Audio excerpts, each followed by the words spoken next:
Nightingales by Robert Bridges. Beautiful must be the mountains whence ye come, and bright in the fruitful valleys the streams wherefrom ye learn your song. Where are those starry woods? Oh, might I wander there, among the flowers which in that heavenly air bloom the year long. Nay, barren are those mountains, and spent the streams.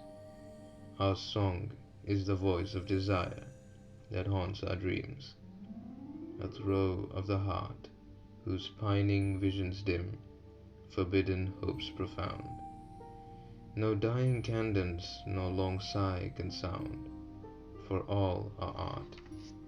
Alone, aloud, the raptured ear of men, we pour our dark nocturnal secret, and then, as night is withdrawn from these sweet springing meads and bursting boughs of May, dream, while the innumerable choir of the day welcome the dawn.